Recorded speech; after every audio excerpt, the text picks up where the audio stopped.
Good morning. Welcome to 1 Million Cups. Grab some coffee. Hey, before I introduce our first speaker, how many people here are entrepreneurs? Hands? That's great. Business owners? That's great. First time? Oh, that's good too. Thank you. Welcome. Hey, shout out to the president of Missouri State University, Mr. Cliff Smart. Cliff, would you raise your hand right here? Thank you. Thank you. Yeah, great. Our first presenter, Kayvon Alomi. That's right. With Whiteboard. Excellent. Thanks so much. So good morning, everybody. First off, I want to thank you guys for having me here. Thank you to the organizer of 1 Million Cups Springfield. Like you said, my name's Kayvon Alomi, and I'm actually down the highway a bit from Tulsa, Oklahoma, so it's a pleasure to come up here and present today. And what I'm presenting is Whiteboard, so I'm the co-founder of Whiteboard, and what Whiteboard is a task and project management application that helps you clear the clutter and allows you to focus on what matters most in your day. So whether that's collaborating with clients and colleagues at work to managing the to-dos at home. So since we have a limited amount of time today to really go over what Whiteboard is and highlights the features, I'm just going to discuss three of the core differentiating factors of what Whiteboard does against other task and project management applications. How many of you have used or use a task and project management application or a to-do application? Okay, so a fair number. So you're familiar with the core of what a task and project management application does.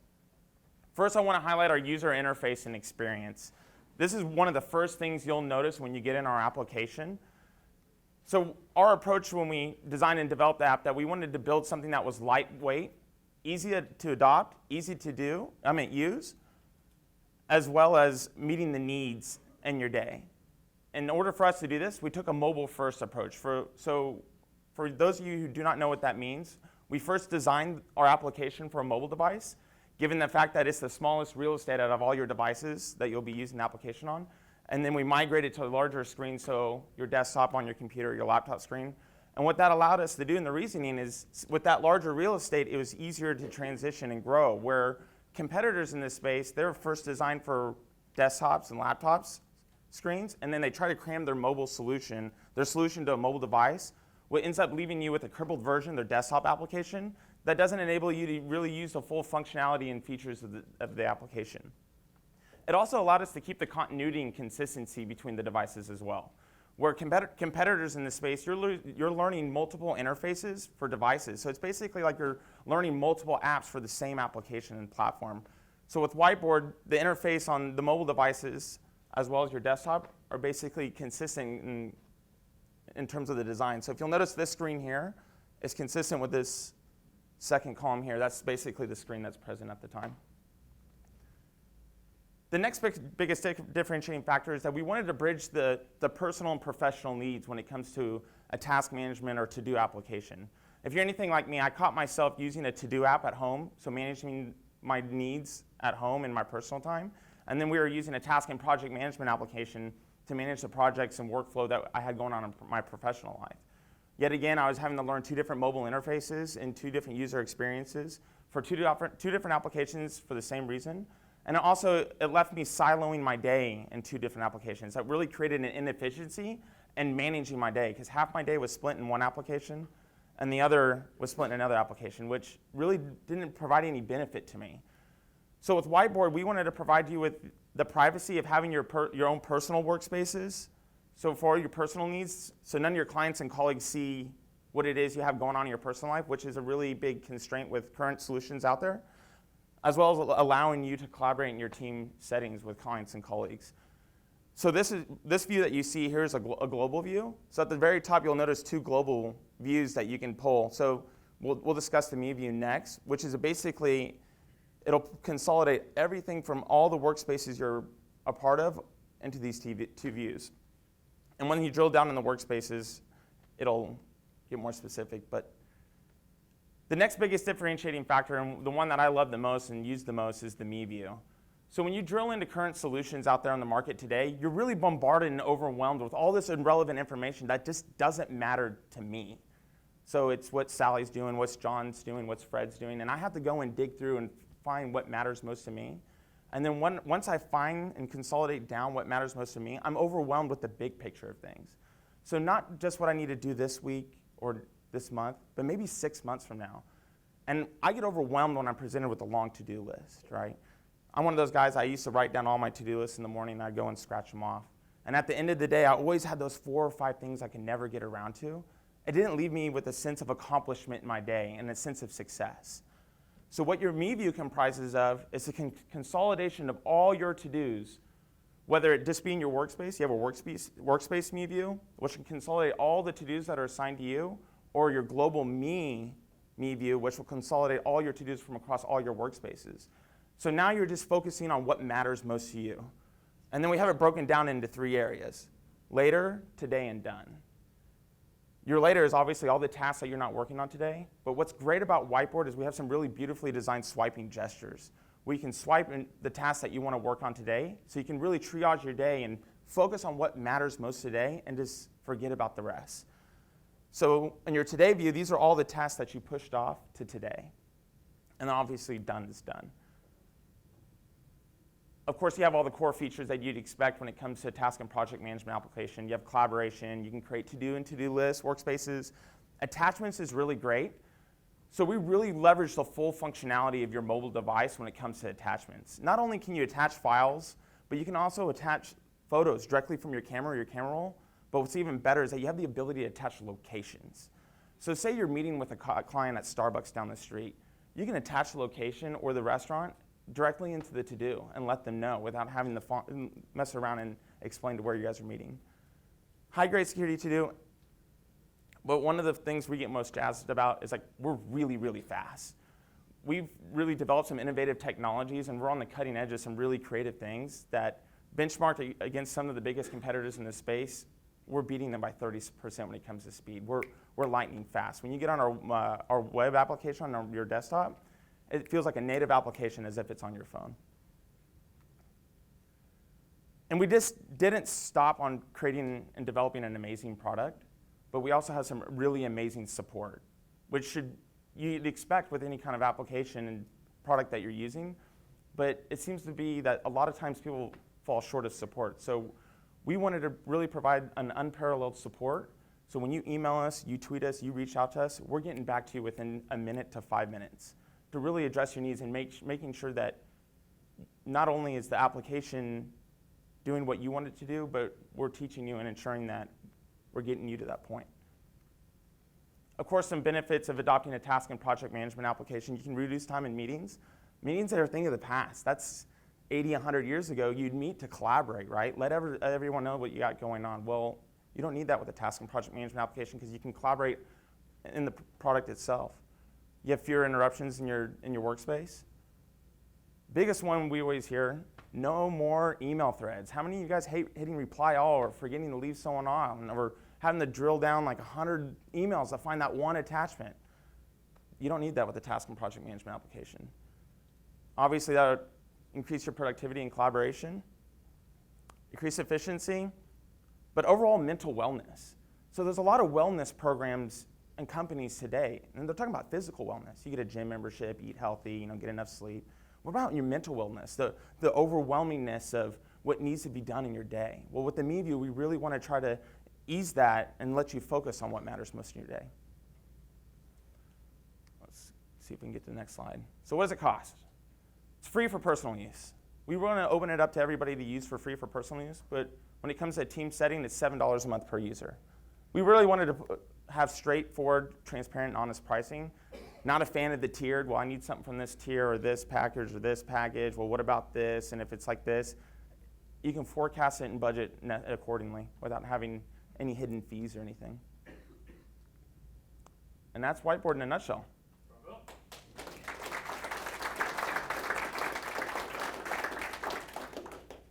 We'll start up for question and answer. I'd like to throw out the first question because we have a lot of project managers that are not only here in the eFactory, but I would imagine that are here in the audience, and a lot of people that utilize productivity applications. And it seems like in the marketplace we see productivity applications come and go. They rise, the growth starts to look like a hockey stick, they plateau, and then they stop all ongoing support to move on to another project. How do you plan on overcoming that and making Whiteboard something sustainable that people continue to use for years to come? So there's a few key points in that. One of them is that we're a self-funded startup. So this is actually my third technology startup. I have two prior I've sold one and I've kept one. So we have no exit strategy. We're here in for the long haul, and our investors are our customers. We have a long pipeline of applications that we're wanting to build on top of it, as well as feature sets. But we're not that one-time fee. So you see products out there, it's $20 and you have it forever, or they get this big rocket trajectory in terms of income, right, and cash flow, and then so they have no incentive to continuously support it. They're on to the next gig. So having that subscription-based SaaS model is where we meet it. And one of the problems in the space, and the reason why I think we see these productivity applications popping up outside of the fact that they're having these one-time installments in terms of being paid, is that I like to compare it to ladies with wearing jeans or men with suits. I can wear these jeans, or I can go and buy a suit off the rack, but if it doesn't fit right, it doesn't make you feel successful. So just like women, like you can wear a pair of jeans, but if they don't fit right and make you feel good, you're going to go and try to find the next pair of jeans. And so this space is actually pretty crowded, but I think it's because there's so many people trying to answer the same question, but with the wrong answer. And hopefully we think we have it right here. A question for you is, do you have either like an app platform where you can plug in apps, or do you have integrations for your CRMs, GoToMeeting, stuff like that, and plans for that in the future? So right now we're in private beta, so we haven't opened up our API yet. We're really focused on just getting the foundation of the product and the platform solid. We do have future plans of opening it up, but we're getting ready to roll this out here in about 3 weeks for limited preview. So it's down the road, but not at this time. Questions? How did you come up with $7 per user? How does an application like yours settle on a price? Just a lot of due diligence in the current landscape of the market and what people are willing to pay, surveying. For example, right now we have a handful of companies on the West Coast and East Coast that are testing it and just getting feedback. That's the best way of knowing what it is, that your price point. So comparatively with the most popular project management applications, where do you sit in the landscape at $7 a user? We're right in correlation with them. Our pricing model is a little bit different. So like the biggest competitor in the space, they charge per project, and like they give you an allotment, like you can have X number of projects. And so it's hard to do a direct comparison, but we're correlated directly with them in terms of user basis. I understand how your subscription base is going to help your company like succeed against a plateau, but how are you going to retain customers to keep them paying every month? Provide them with the product they love using every day. That's our sole focus. It's there's a saying I use internally: we nail it before we scale it. So let's get it in 30, 40,000 people's hands, and let's make sure it's a product they love using day in and day out. I'm very keen on keeping your ear to the rail and communicating with your user base.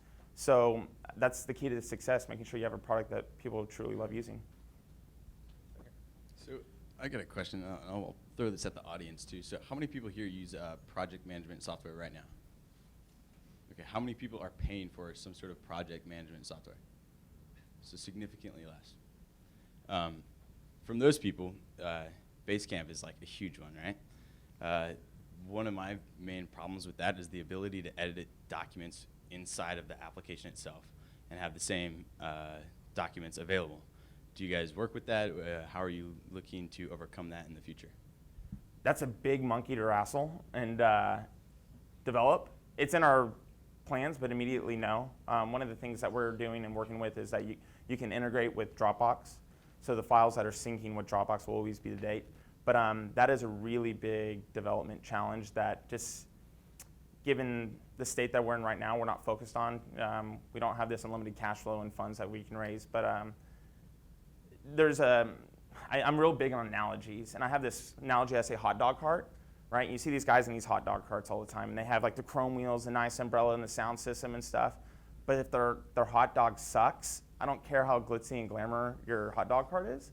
Same thing with this. We're focused on our hot dog. Let's focus on the core products and applications. That's just bells and whistles at this point. So in the future, but it's not being worked on right now. So once the product's through beta and you're launching it to really everybody, what's your marketing plan and strategy? Obviously, the biggest marketing for products like this is word of mouth. Luckily, we have a network effect for the fact that people invite clients and collaborating. It's just boots on the ground. honestly, it's doing things that don't scale. Paul Graham wrote a really good article a couple years back about initially just doing things that don't scale, so reaching out people one by one. I mean, I email probably 3,000 to 4,000 people a day, and it's manual labor, it's hard, but that's how you get started, and that's how you start growing. And then once we can start cash flowing and putting funding into like social media marketing, SEO, SEM, your typical initiatives like that. But honestly, the biggest one, like he mentioned Basecamp. So Basecamp, they have about 9 million users. I think they do around 65 million a year. They've never hired a business development guy, and they said in the past 14 years they've spent less than 100 grand on marketing. It's all word of mouth. You build a product people love, they're going to share it. Hi, just had a question. Your goal, you said, was about 30 to 40,000 subscriptions. Do you know where you're at right now, or did I? We have tens of thousands of people signed up right now. We don't even have the product out the door. As of right now, like Apple, we have a team with Apple that's testing it, and they're in love with it. Michael Coors up in New York City, they're fond of it. So from coast to coast, we've gotten a lot of recognition, and we're humbled just from zero press and publicity. How about security and Yeah. OSs, platforms that you're operating on? Yeah, that's a good question for my business partner, but I know we're like level 1, secure, PCI compliant. But I know he graduated from TU from like the cybersecurity program and stuff, which is really, really well known for. But security and protection and privacy of your data and information it's up there for us. And the last thing we want is one leak and one hack or one DOS attack that takes us down and then everyone flees. So that's very important to us. Another question for you. Agile method has become very, very popular for project management. Does the flow work for Agile development? Yeah, it does. We try to make this process as vanilla as possible, but the best way to describe Whiteboard is a mix of GTD, so get things done in Kanban, and that's where we lie. So two of the bigger project management, you've already mentioned Basecamp and then like Microsoft Project. They're kind of at polar extremes of how they work. Basecamp's awesome for collaboration. It's cloud-based. It's easy to use. Microsoft Project is robust. You can do dependencies and Gantt charts and resource allocations and all that stuff. Where do you kind of fit on that continuum, and are you where you want to be on that? Yeah, so we plan on being in the same wheelhouse to some sort of Basecamp, maybe a little bit more robust, so around the Asana business frame. So we're targeting small businesses, teams of 2 to 50 or 100 individuals. I think 100 is going to be the cap because you start getting those large organizations and they start demanding more like you said, Gantt charts. That's not really project management, rather that's project planning. And they have a few other features that we're not going to go after those clients at first, just given that there's a lot of bureaucracy, hierarchy, and it's a harder sell. You have to go after Microsoft that gives away their products for free. I'm Cody Stringer, and normally I would say that I'm with Mercy, and I am, but I also have a number of other roles, and I am actively right now using 3 different project management tools. I feel for you. I know. I was there. I feel for me too. So is there some way that that your product, which from what I've seen today I really like, can interface with those other project management tools or import some of my other tasks from those tools? Yeah, so right now we don't have our API open, so you can't integrate with anybody. But once we roll out and we get everything, the dust settled, we're gonna have an export and import tool. So like you can export from Basecamp and other platforms and import to Whiteboard, and it'll just seamlessly go. I mean, until my bandwidth gets thin, I'll do that manually for people. So if they can export it, then I'll make sure it gets uploaded. So what's the immediate next step, and what's like the step after that? What can we help you with, and when are you going to open up the private beta? What's next? So we're looking at rolling it out to everybody that's signed up for our limited preview here in the next 3 to 4 weeks, knock on wood, as long as nothing unforeseen comes into play. The applications are pretty much done. I use it every day. So 3 to 4 weeks when we roll it out, I think we're going to let everybody have it for free. I'm saying till the first of the year, and then we'll do our official real big here we are launch. What you guys can do for me that I'd love, go to our website, whiteboard.co. It's not .com. I like to tell people I'm a self-funded startup, so I couldn't afford the M. So it's a .co. So go sign up. Check out our video. We have a really amazing video. I wish I could have shown it to you guys here on our website. We're really proud of it. And tell your friends. Help spread the word. I'd love to hear your feedback once we get in your hands, and tell me what you love, tell me what you hate, tell me what you can do better. And I really want to make sure that we have developed and designed a product that you guys love using day in and day out. That's awesome, Kayvon. Thank you. Thanks, guys.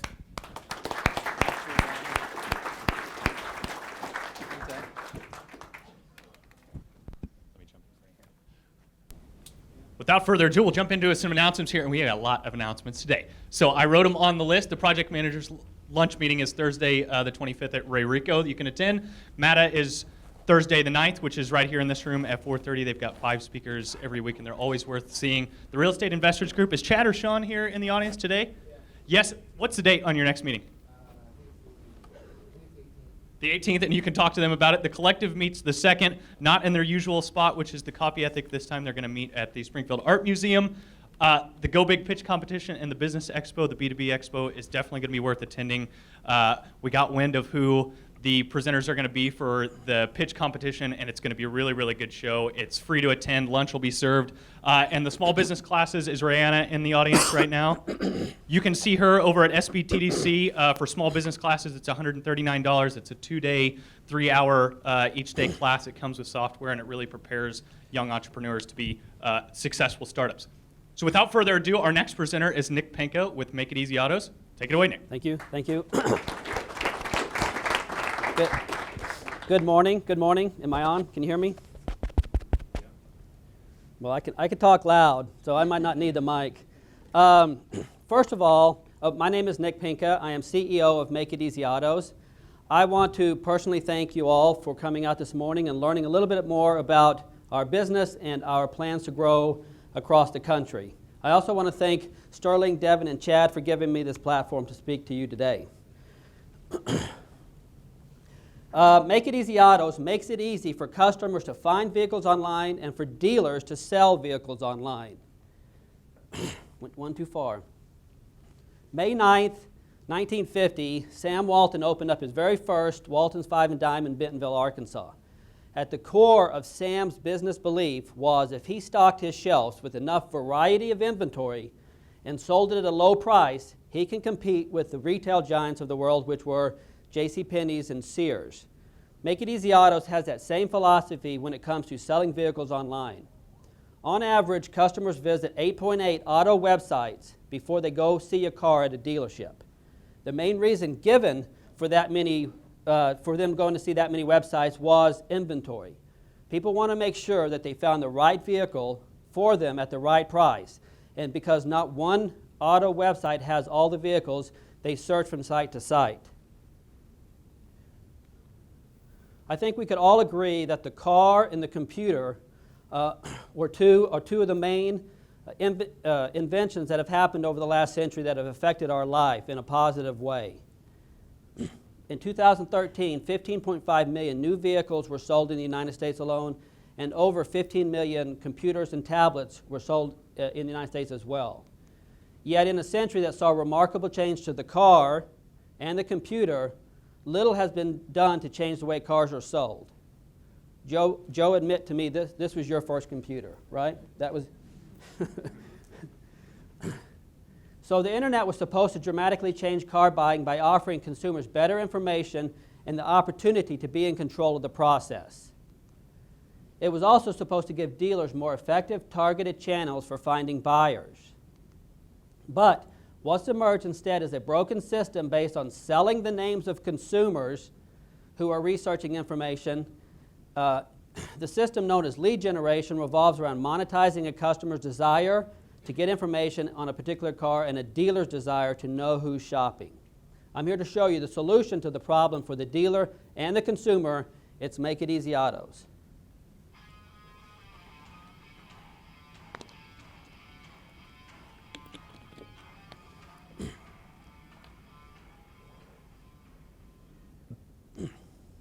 Make It Easy Autos is known as a performance-based third-party website.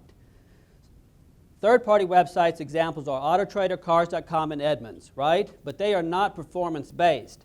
Performance-based means that we don't charge dealers to be on our website per month. We only get paid when we sell a vehicle for a dealer. On average, Auto Trader charges dealers between $2,000 and $11,000 per month for leads. So once a dealer joins Make It Easy Autos, starts about $650 depending on the size of the dealer, we charge them $375 for a sale.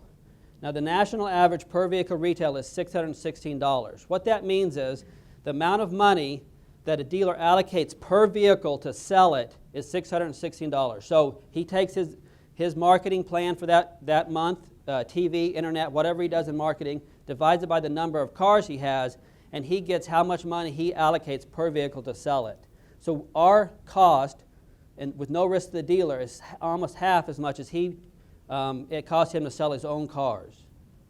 And when I say him, I mean because dealers are by majority male. There are very few female auto dealers. We also are applying for patents on what we call our high alert system. Our high alert system allows us to track the customer through this process so that we know when they buy a car or not. This is how we can do what we do, which no other website can. So what are the benefits to the dealer? The benefits to the dealer are there's no risk. Dealers don't pay until a vehicle is sold. Dealers get true quality buyers, not just watered down leads. It's free advertisement every month. It's a great return on their investment. As I said, almost half as much as what it costs them to sell their own vehicles. And of course, it raises their finance and insurance revenue stream amongst the other ways dealers have to make money off the sale of a car. What's the benefit to the consumer? Consumers easily find vehicles that fit within their budget. Within 2 clicks, customers are looking at vehicles they can afford. I came up with this idea when my oldest son, was 15, turning 16, wanted to get a car. And we argued back and forth about the price of the car, right? He wanted this, I could afford this. So I told my wife, I said, what if there was a website where you could go to and you could say, this is my budget per month. What fits in my budget? What can I afford? And so we built this website to make it easy for people to find vehicles that they can afford. We also have what's called our PIP system, or our Personal Information Protection System. This protects the customer through the buying process so they are not called by dealers until they are ready. What this means is if you Google complaints in Auto Trader, you'll find a whole list of complaints about what Auto Trader does. And the main complaint is that once you go on Auto Trader and you put in any information, you ask any questions, they immediately call you, the dealer calls you trying to sell you a car. And consumers don't want that to happen. Here's the big one. Because we have lowered the barrier of entry for the dealer, we will eventually have all the vehicles for sale in a customer's area, giving customers plenty of vehicle choices. This is a Walmart thought. If we have plenty of vehicles for them to choose, why would they leave our website? So what's the benefit to Make It Easy Autos and our investors? Well, like I said, the ability for every dealer to join gives us a marketing edge over our competition and a great reason for customers to never leave our website. One day we'll be able to say, Make It Easy Autos has all the vehicles, from dealers to individuals. You can find everything on our website. More control, we have more control over the customer as they work through the purchase funnel, giving us more power over the price of the vehicle, the manufacturer, and the dealers. There's a great gross profit margin in our business, and there's no limits to our growth potential. Real quick, a look at Make It Easy Autos. When you come to the website, you can search based on your monthly payments. So this person said $350. When they click on $350 per month, they immediately see the vehicles that fall within their budget in their area. You can customize this to your needs, changing that if you want 24 months or less or more. You can pick by make, model, and mileage, or you can just search our inventory to find the vehicle that you like. Once you find the vehicle, and you click on it, you see everything about this vehicle that like any normal website except the name of the dealership. In order for you to get the name of the dealership, you have to register with us, which allows us to track you through the process. This is our one thing that we have to do. So you could go see it in person, you can ask the dealer questions, you can negotiate, all on our website, and the dealer never knows who you are until you're ready to tell them who you are. Here are the steps to Make It Easy Auto success. Right now, we are looking to grow across the country, in the Midwest especially, and we're looking for investments between $350,000 and $750,000. The reason that's a wide range is with more money we can grow as far as let's say Dallas, Chicago, Atlanta. With this amount of money, we can grow into St. Louis, Kansas City, Little Rock, Memphis. That's our first plan of attack. What we'll do is we'll add these features to the website, which is what our customers said they need and want. We'll hire sales staff in those areas to sign up the dealers. We'll increase our dealers and our inventory. And we will revisit negotiations that we were in with a company called Fraser McComb Capital for a large investment to market ourselves nationally and go across the whole country. One of the things that Fraser McComb said they want us to do is show that we are not just a website from Springfield, Missouri, but we could be a website in St. Louis and Kansas City. So that's our plan to grow into those areas. That's just a little bit about me. I'll take questions now. While you look at that, I'm not going to explain all that. But if you have any questions for me, I'll be happy to answer them. And then I have one more thing to say when I'm done after that. So any questions? You'll get a chance to say it. Yeah, thanks. Yes, first question. First question. How do you par up against AutoTrader, Cars.com? How do we what? How do you par up against AutoTrader and Cars.com? What do you feel like is your key differentiator, and how do you plan on overcoming the already entrenched interaction that dealers have with websites like AutoTrader right now? Well, right now there's a movement in big dealerships. It started with the small dealerships where we got the idea. But now big dealerships are pulling off of AutoTrader because of their return, the amount of money it costs them to be on AutoTrader and the number of cars they sell. So what our difference is we've lowered the barrier of entry so that every dealer, no matter the size, if they're a small dealer from Houston, Texas, or Houston, Missouri, or a big dealer like from St. Louis and Kansas City, they'll be on our website. If I don't sell a vehicle for them in 1 month, it didn't cost them to be on the website. That's sort of the benefit of Make It Easy Autos. The downside to it is that I have to do a lot more to track the customer. AutoTrader, Cars.com, they get information on a person if they're looking at a vehicle, and they drop it off to the dealer, and they're done. But I have to follow the consumer through the process. By doing that, though, I have a lot of control over the customer all the way to the sale. So that's sort of our biggest difference with us and AutoTrader. I mean, other than size. AutoTrader and Edmunds, I saw the other day, on average, is getting about 48 million unique visitors every day. 48 million. They're a huge company. But a lot of people come and go with complaints about the way they were treated. So I hope that answered your question. Yes, sir? So straight away, I know a lot of dealers go with Cars.com and AutoTrader because they know that they can get the customer's information right away. But what your model is, telling the dealer is you can't get the customer's information straight away. They have to register for you to get their info, right? So how are you selling that to the dealership and telling them in the same sentence that you can't get their information right away? Well, the dealers want information, but they want good information. What they get these days is mainly watered down, what they call leads. So watered down means if you go to AutoTrader or Cars.com and you ask the dealer, is this a standard or an automatic, you're called a lead. Now, you are no closer to a sale than if you didn't ask that question, but what dealers receive out of that is what AutoTrader sells to them as a lead. It doesn't become a sale. So dealers have the ability to see what they paid per month for AutoTrader and the number of actual sales that come from them, and continually over the last couple of years, that quality has gone down. Therefore, dealers do want information, but they more than information, they want a sale. So if I send them Sally Smith, but I tell them it's number KJXLT, and they can communicate with Sally Smith for free, and they can get her to come in and buy a car, that's still valuable to them. Of course, auto dealers would love to be able to call and push and stuff like that. Part of my protection and part of our benefit is that if I don't sell a car to the dealer, because of my problem of not getting Sally Smith to register with me, that's my fault, not theirs, right? So in order for Sally Smith to go to the next level, all she has to do is let me know who she is. I give her spiffs, I give her gas cards and other information to let me know how her trip went, how the test drive went, if she bought the car or not. And doing that allows me to push the dealers who have good ratings up higher in my search. So when you go to the website, the dealers that fall up early on have good ratings with us because they have treated our customers well. Does that answer your question? Yes, sir. So, on the side of, I guess, profitability and managing the dealers, how do you know which cars the dealer sold? Are you integrated into that? And then do you get pushback from the dealers on that? And then from that, I guess the question evolves into what percentage of that sale does it cost for customer acquisition?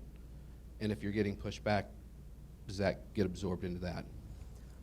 We are about at a $7 right now, which is not a $7 cost per acquisition per person coming to us. And on average, about 16% is where the number we are now of people who go to the dealership buy the car. So we of course want to increase those numbers, and we have ways of doing that. The pushback we get from the dealer mainly comes from the fact that a customer shows up. We send the customer information to the dealer when they register. So here's where you go and here's a map. And the customer doesn't bring that with them. So sometimes, because we're so new, the sales staff doesn't know who we are. You know, when this person shows up, they say whatever. And then eventually we talk to the internet manager and say, hey, it's Sally Smith. You know, we showed you Sally Smith. But we have yet to have any difficulty with getting invoices paid because of that. There is the back-end system to the dealers. Some dealers allow us to see that, some of them don't. A lot of them don't want us to know who they're getting and when and where. And that's fine for now. Eventually, when we have more power, we'll be able to do that.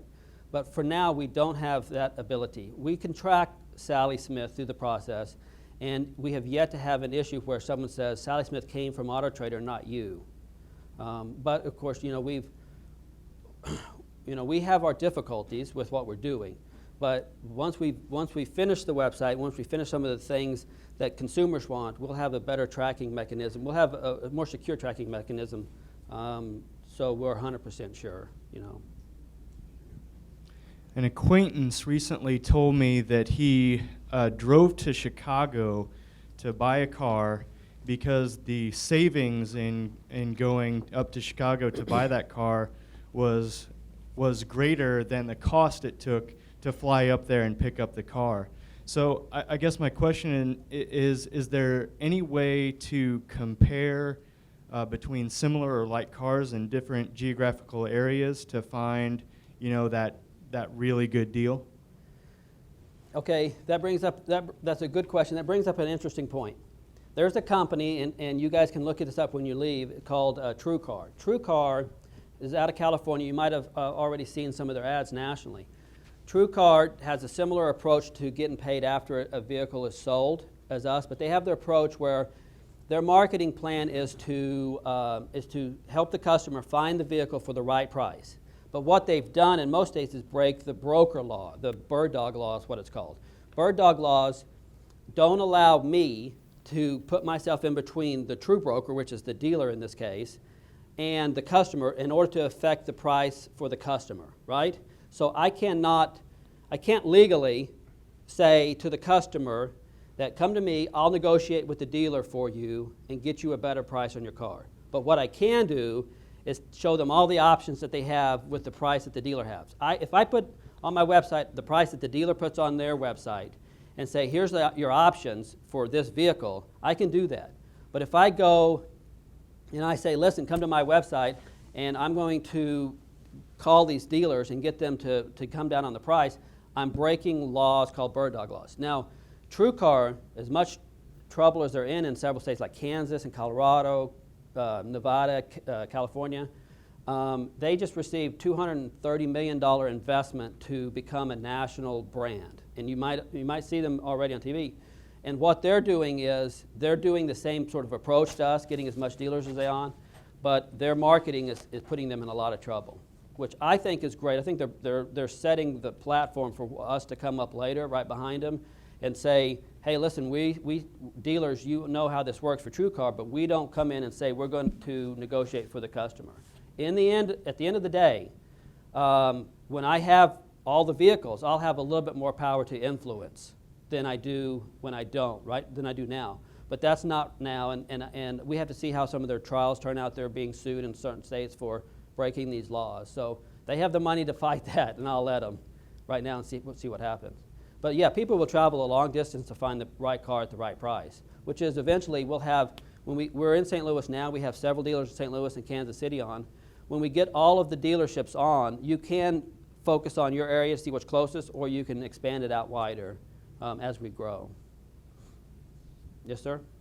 I guess my only concern is that because you're not really going to sell the information to the dealer until the consumer signs up, what's keeping the consumer at your website? Because if they go and see on your website that, hey, I can get this car, but then, oh, I have to go through this process of signing up and everything, to me as a consumer, that would just bring me to go to AutoTrader or Cars.com.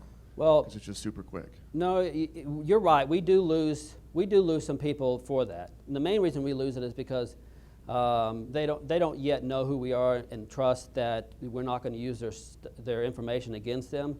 But we say on the website several places, and need to add it to others, that our need for your information is to lead you to the dealer that has the perfect vehicle for you at the right price. And we will not use it. We won't give it to the dealer. We won't do anything with the information other than making sure that after you went to the dealer, you got treated fairly, right? So we do lose customers. Matter of fact, when we launched, we started advertising it mainly to see what happens for the consumer side of it, because we kind of know what happens on the dealer. They tell us.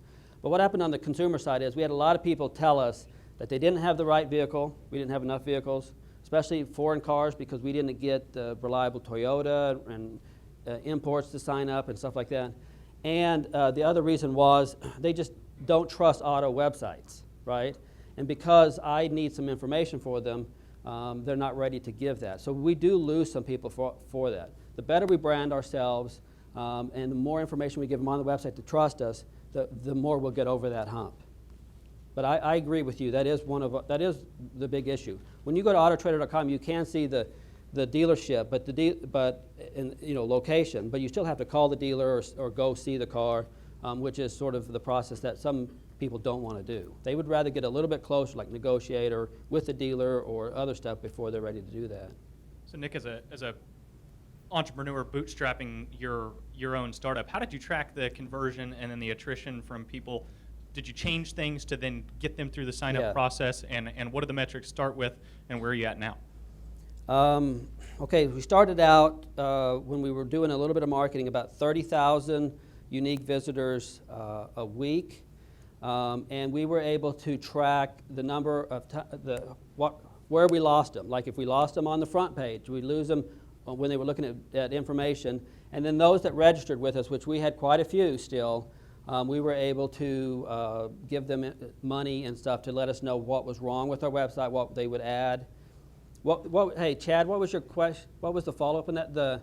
What was the attrition and conversion? What are the metrics looking at right now? We started out 4% of the people that came to the website ended up going to a dealer, which was bad. And because of that, we were able to add some features to the website and change. And we still, I'm not on that page right now, but we still have some features to add. And that's part of that investment money, is to be able to do that quicker. Because people want to see side-by-side comparison with vehicles. They want to be able to see if they can get their loan quickly, which is a service we don't provide yet. So there are certain things that we don't have yet on the website that will help us with that conversion rate. But it started out bad, and now we're about 7% or so. And we'd like to grow that to somewhere between 10, soon, and then eventually, of course, higher than that. Sure. Yes, sir? Yes, ma'am? Hi. Okay, so I work at a dealership, and our biggest roadblock with customers is, why did they come in to buy a car? Where did they come from? And a lot of times when you ask them, they'll say the first thing that pops in their head, radio or TV. Right. So coming from a dealer, I guess I would encourage you to have something that they can take in with them to prove that they came from Easy Autos. Because right now, like a pushback you would get from our dealership per se is, well, we show that they were on AutoTrader and we show they were on Cars.com. And like we've used TrueCar before, but what they do is they just track your inventory, and if it's sold, they just assume that their person came from them. Right. So that would be my suggestion to you, is have some way to send the customer in with something to say, hey, they came from our website. And we do, but they don't always bring it, right? So we send them a map. We send them like some dealerships have them go to the internet manager, like here's who you call on, or a salesperson, and we have say take this with you. We have it on their phone. You could just show them. So I would say probably a third of the time someone brings it, and the rest of the time they just walk in like a normal person.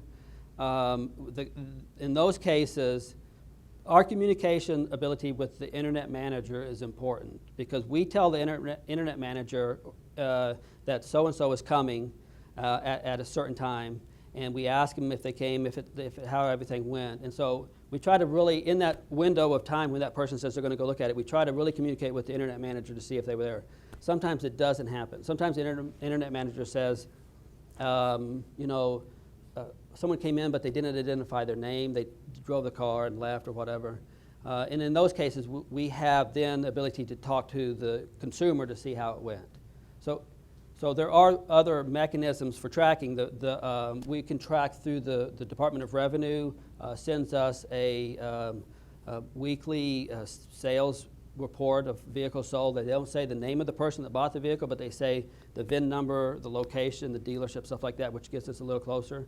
But yeah, some of the things we want to do is we're trying to partner with, let's say, Casey's or someone to have a coupon or a gas something on that particular sheet of paper that we tell them to take, and some sort of offer that makes them want to print it and then use it at a location. So we're working on trying to increase the number of people who take it. I appreciate that.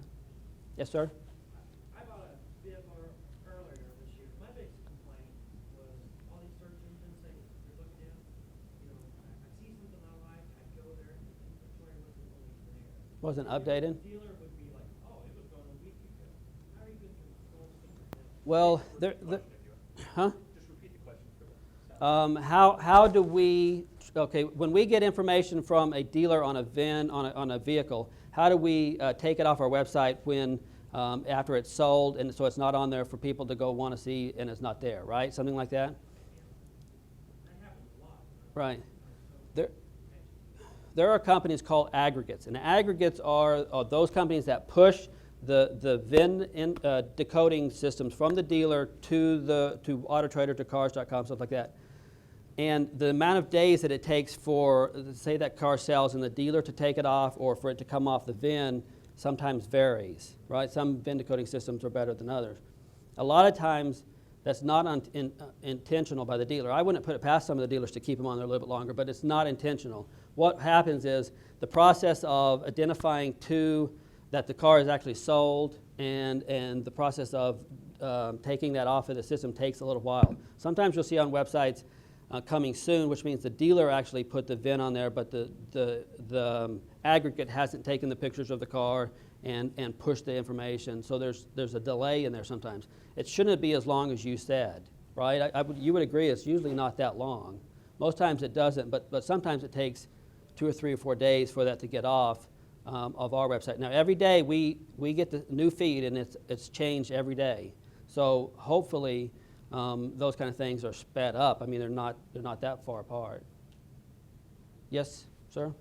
Yeah, so when your customers register on your website, does it create some sort of, I don't know, like I'm assuming they'd have to put in their specs and stuff of which vehicles they're looking for? No. If they click on a vehicle and they say, I want to ask the dealer a question, or I want to negotiate, or I want to go see this, we can attach that VIN number to them. So we have a vehicle VIN attached to them at that time, and then they give us their name and a few things that we need to know to be able to contact them, and that's it. As I say, like, I don't know if there'd be any way for you to do this, but when they do register in this, it's kind of like creating an account where they can put in those price preferences they have, those budgetary things, which type of vehicles they're interested in. That way, when they do, say they log in on it, it automatically goes straight to that database or that list of vehicles. Yeah, when they go back. Yeah, right, so right. like part say of their you visit it registration again. is, and I have it. If you give me a second, I have. Oh, here it is. Give me 1 second.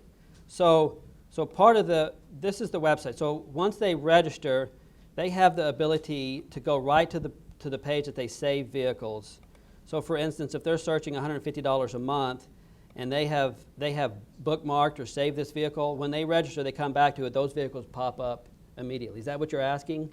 Yeah, and then the second question with that is, if there's a new vehicle that fits their specs, Right. is there any way for them to get a notification of any sort Yes. that Right. like, hey, we just got this vehicle that just got put on today. You might be interested Yep. in it. That way, it's like an immediate feedback. If someone saves this vehicle, they get a couple things from us. First of all, they get, hey, here's some other cars that fit within your range or budget and the types of vehicle you're looking at. And if the dealer lowers the price on this, like they have a sale event, we send them an email saying that one of the vehicles you have saved, prices went down. That was a couple of the communications that we do with customers when they save a vehicle. But there's a lot more we can eventually do to help them find the perfect vehicle that is being built. It's just not yet done. Yes, sir. Okay, so I work with a smaller car dealership, and I sell quite a few, let's say, lower priced cars. And it kind of seems like the pricing that you have, you would be scaling on cars that are probably like $7,000 to $14,000 or $7,000 to $14,000 or more expensive. Do you have anything that targets the lower priced cars? Our biggest, I get more calls from people looking for the $5,000 car. Okay, I get more calls from people looking for getting loans because they have poor credit or bad credit to get that car. So that is our biggest audience, I guess. Is we've sold more cars based on, let's see, the range of between $7,000 and $11,000, $12,000. We have sold a couple, I don't know, let's say 7 or 8 brand new cars, but most of them are used falling within the lower ranges. Right. And it's perfect for that type of dealership because those are the cars that we don't have a lot of. I mean, we're always looking for more. It's easy for me to go after the bigger dealer, and I don't know what dealer she's from, but the larger dealer because they have more inventory. But the smaller dealers will eventually be key to our success because they have those cars that fall in those ranges. Right. And on your pricing, how you have that structured, I mean, how do you feel that you compare to Craigslist? Because I list cars for $5, each time, and it is very effective on me selling cars just through Craigslist because I get people that call up and they say, yeah, I seen this, that you have this on Craigslist, Right. and I get a lot of people that see a lot of our vehicles Sure, from that. sure. Well, I don't say right now we can compete with Craigslist, but eventually we're building a back-end system for individuals to be able to put their vehicles on our website so that individuals have a listing here just like Craigslist. So eventually we want to compete with that. From a gross profit, from a return on your investment is kind of what you're saying, is I wouldn't stop doing that. Obviously, it seems to be good. But as far as my competition now is the bigger dealerships, the bigger websites, autotradercars.com, and competing with their return on investment. So if I bring you a customer and it costs you $375 1 month, that seems to be a good return for a dealer. And the next month I don't bring you a dealer, don't say anything, it didn't cost them anything. So Craigslist is obviously a good approach. It's not marketed well, it's not whatever, but people use it. But I'm sort of targeting these auto dealerships, these auto websites that are bigger and have a bigger budget and are national. And eventually, I'll come back to where I can do what Craigslist does. Yes, sir. Yeah, my question is, you talked about scaling to basically have every dealership and things like that, but you also said, that you're making phone calls to the internet, person at each one of those dealerships and then also maybe customers helping them. That as you scale, that seems like that's going to be a big challenge. How are you going to overcome the challenge of having to staff enough people to be on the phone all the time in these, tracking down how leads have gotten to where they got? Well, I got 3 boys. No, they're worthless. Never mind. Well, okay. So, yes, that immediately should happen, right? I am, I guess, overwhelming myself with some of those things, and some things are slipping through the cracks because of it. We have talked to a company who does not telemarketing, but answers phone calls for people and set up where they have an individual person who's associated with us. So if someone calls, they get the call and they can answer the question and lead them in the right direction. I would say that's probably one of the next steps when things really get crazy. The more dealerships I get on, the crazier it gets. I'm not saying that we are selling, the lights out of things yet, because right now we're really not marketing it as much until we get our back-end system done like we've been wanting to do. So that will happen. Quickly, we'll have to have employees, to do some of the stuff that I do, and we'll have to have people who can answer the phone. And there's a lot we could do within that too. Because some people do want to talk to the dealer. And if we have them call us and we can answer their questions, then we have a little bit more power, over that sales process. To change gears a little bit, can you tell us about your development process, your software development process? Like, how did you take this from an idea to building this out, building out the back end, the front end? Did you hire a development team? Did you offshore? My business partner is Kevin Grinder. Some of you guys might know him. Kevin Grinder works in this area, and he's my developer. We have a guy that's hired called Lonnie Azell who does a lot of the programming, but we've done that all here locally. We have hired out some of our stuff outside the country for price, but most of the stuff built on here is done by Kevin Grinder and Lonnie Azell, which are local. And so I can meet with them all the time about things that need to be done and added and changed. I think eventually, as we get bigger and have more things to be done, we will need to hire more local programmers. So I'm interested in information if you have it about that. I have a quick question about that monthly payment option. I think it's a really great feature, but you were talking about the people who have really bad credit or no credit at all, where the interest rates could have a drastic impact on that monthly payment. How do you figure that? Is that based on a national average?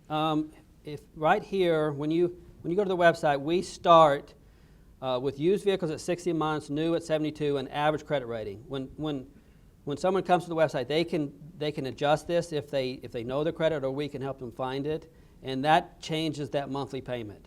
So this will affect that. We've only had 2 situations where someone has went to the dealership and couldn't get the loan that they wanted because they had poor credit. And most of those are small dealerships outside of Springfield who aren't connected to larger banks and larger ways to get those loans. So sometimes they will go to the smaller dealerships and not be able to get it, but for the most part, we've had success at that. On our website, we do start with an average, like today's average interest rate with this, but a person can change this to their setting, and that will, when you do that, let's see what happens here. Let's say I'm excellent, and I change this, and that should change the monthly payment on that car. And you could put in your trade-in value and down payment and stuff to help change that as well. This is just a little tidbit, like feedback, but I don't know what your growth strategy is, but you very much have the chicken and egg situation where you need to have the dealers and the cars and you need to have people coming to the site. Well, there's a really big brand out there you might be familiar with, Airbnb. Well, to piggyback kind of off Craigslist, they had a chicken and egg situation where they needed places for people to rent out and they needed people wanting to rent. So what they did is they went and recruited residents, so dealerships, and then they would go and post them on Craigslist. Yeah. Because people were already there looking for places to stay. That might be an opportunity for you. You can move cars faster, like he said. People are going there for cars. Right. And look up Airbnb strategy, their How do you Craigslist say strategy. that? Airbnb, like Air Bed and Breakfast. Okay, yeah. Yes, there's a lot of case studies on it, but like within their postings, they would say learn more at Airbnb. Same thing with you. You could say learn more about the car at Make It Easy Autos, and direct them to your site. I appreciate that. Our chicken and the egg, we broke a lot of eggs, okay? Because some of the things we didn't do right or we miscalculated was the number of vehicles we need to sell to customers. We had 14,000 vehicles when we launched, and that still wasn't enough for an online website like ours to get customers happy about their vehicle choice. So our biggest mistake at the beginning was believing that we had enough vehicles for the customer. So after we learned we didn't, our strategy changed quite a bit to then go after the bigger dealerships outside this area. There are still 5 or 6 auto dealers locally that I don't have. I don't have the Reliables. I don't have the Honda dealership and Thompson's. But for most part, I have a majority of the dealerships. I can't think of a couple more locally. But we really need to show not just Macomb, Fraser, but for our own good, getting some of these bigger dealerships in Kansas City and St. Louis, Joplin, Fayetteville, Tulsa, Little Rock is our goal. Well, because we are always punctual and we don't want to keep anybody too long, let's use that into a transition of what you need the most. How can we as a community help you with the investor opportunity and maybe reaching out to places in our community that you could connect with? Well, I have a business plan and a pro forma built for anyone who's interested in looking at our business plan and the specifics behind it. We would love to be able to meet someone locally who's interested in investing, or a group that's interested in investing. It's really a time spent thing. I am doing good now calling on dealers up there, going up there and signing up dealers, but I'd like to hire a sales staff in those areas so that it happens quicker and the development happens quicker. So our biggest need right now is sort of for investment to grow as fast as we can, because we have potential, and with what TrueCar has done has shown us that there is a market for it nationally that we would like to compete with. So one more thing, I want to introduce, Mary, will you come up here real quick?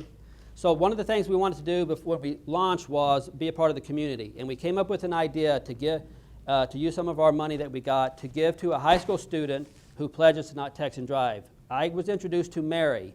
Mary lost her daughter to a texting and driving accident here in Missouri. Mary's from Springdale, Rogers. Mary started an organization called, she started a website called dangersofdistraction.org and the Mariah West Foundation, which now I'm a part of. But I want to tell you a little bit about Mary and what we were doing this year. We bought this 2014 Chevy Cruze last year, and we used that with partnerships with Cox Health, Chevy Dealers of the Ozarks, Missouri State Highway Patrol, Empire Bank, and a few others to take it to high schools and help educate students about the dangers of distracted driving. Mary traveled with us and talked about her personal loss, losing her daughter, and the program worked so well, we're doing it again this year. We're not only doing it again, we're growing it into the Joplin area and to the Fayetteville area to be able to buy a car in each one of those locations and grow this program. One of the things that Mary brought to our attention is how severe this problem is, and the fact that kids don't believe that is a problem. Adults don't believe it's a problem. So one of the things we want to do, I'm glad you're here, was grow this program into colleges and even to parents to let them know that they have a chance, if they pledge to not text and drive, to win a car. And so we're going to get another car this year. We're looking for a few sponsors to help us grow. Some of the things that we learned from our first go-around was giving prizes to each school that you go to, not just an overall car. We got 3,000 pledges last year, kids who pledged to not text and drive. And this is our winner. Her name is Sarah. She goes to Ozark High School, and she's very deserving of a car because she pledged to not text and drive. Did I say everything right? I think so. Yep. So dangersofdistraction.org is where the pledge will be coming this year, and Mary will be involved with this program out of her foundation in Fayetteville. So I just want, Mary came up today to do a few things. What are you doing today? You're doing? We are doing safety meetings for the utility companies for Springfield. Right. And so I said I invited her up to talk. If you're interested in this program, just let me know, and I'll be happy to talk to you about that as well. Thanks, Nick. Thank you.